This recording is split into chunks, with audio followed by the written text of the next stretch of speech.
Part 2. Into the Hidden Rooms. The laboratories where MKUltra unfolded bore no resemblance to the white-walled image of modern science.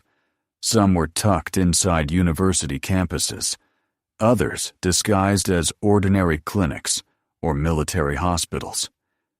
At times, the work was carried out in safe houses fitted with two-way mirrors, their curtains drawn tightly against the streets outside. The people who walked into these rooms rarely knew what awaited them.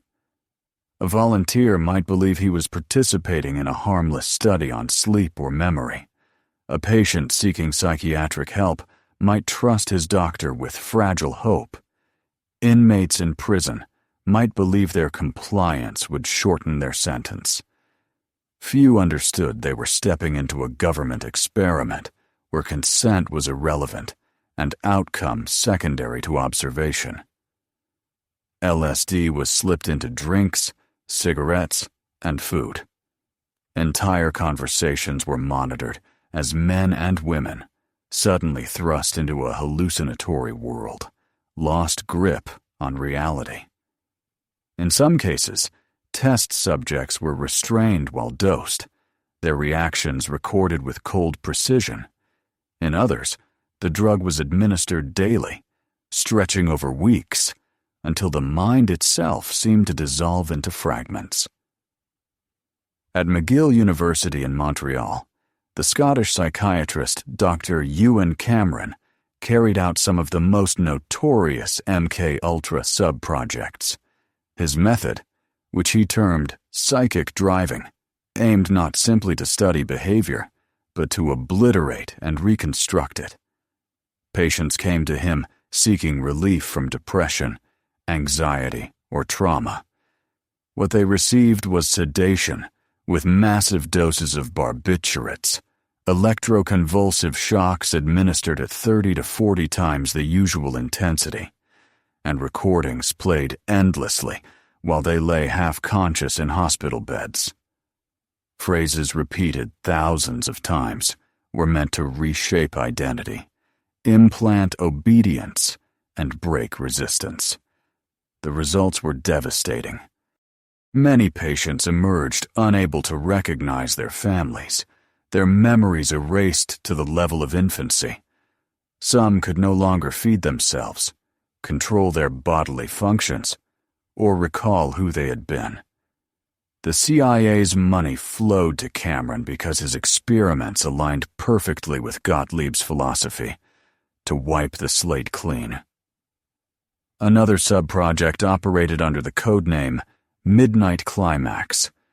In apartments across San Francisco and New York, the CIA hired sex workers to lure men into what seemed to be casual encounters. Hidden microphones and two-way mirrors allowed agents to observe as the unsuspecting men were dosed with LSD. Some screamed, some laughed, some collapsed in confusion, while their every word and movement were logged. The prostitutes were paid bonuses for their cooperation, and the safe houses doubled as testing grounds for drugs, surveillance, and entrapment techniques. The logic behind these methods was simple, if brutal. Reality itself could be fractured, and through fracture came opportunity. If a mind could be shattered, perhaps it could be rebuilt with suggestions, commands, even new loyalties. But not every subject was a prisoner, a patient, or an anonymous victim.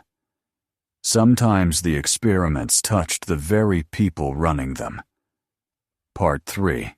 The Death of Frank Olson.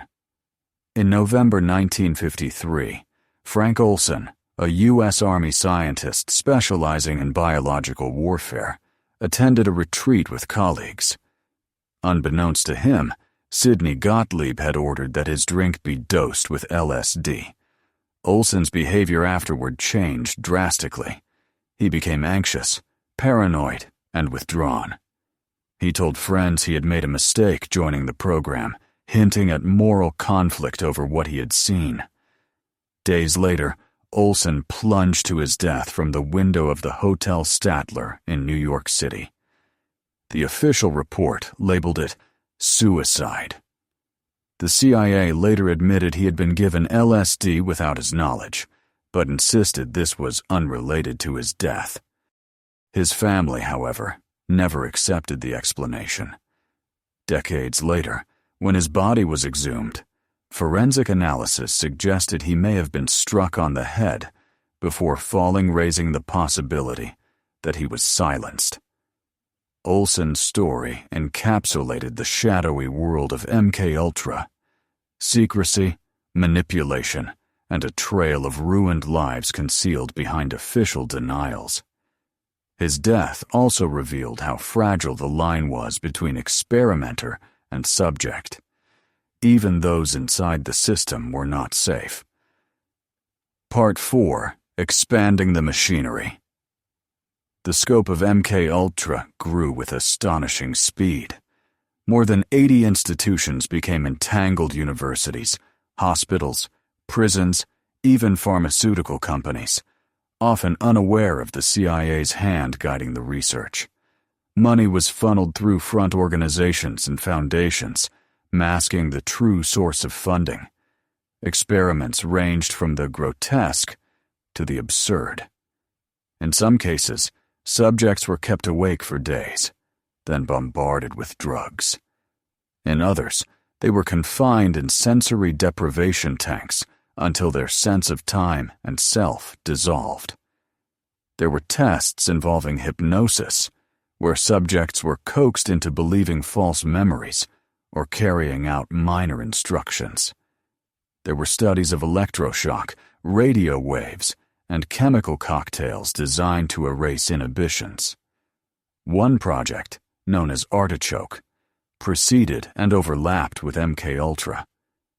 It asked a chilling question: could a person be conditioned to perform acts against their will, even assassinations, under hypnotic or chemical influence? Files reveal repeated attempts to combine drugs, hypnosis, and psychological pressure in search of this possibility. The program's documents read like fragments of a sinister manual, their dry language masking the torment inflicted on human beings. The prisoners of federal penitentiaries were frequent subjects.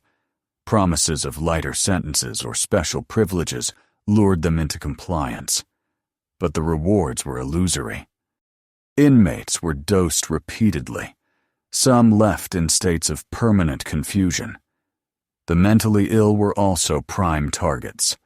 Already vulnerable, their protests carried little weight.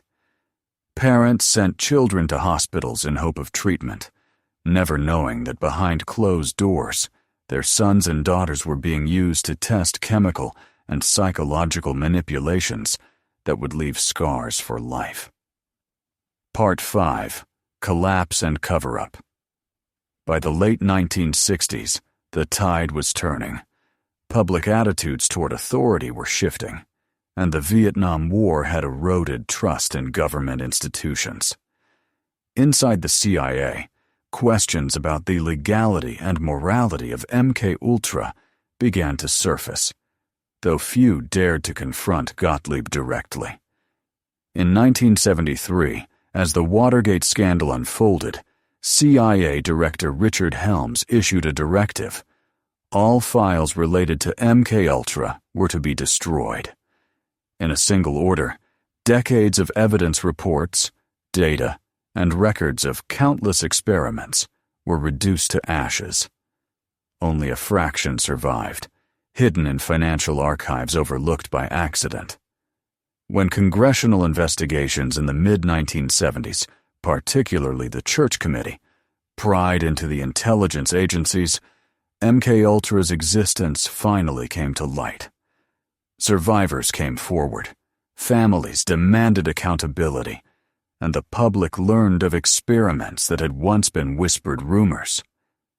Yet the destruction of records meant the full truth remained hidden.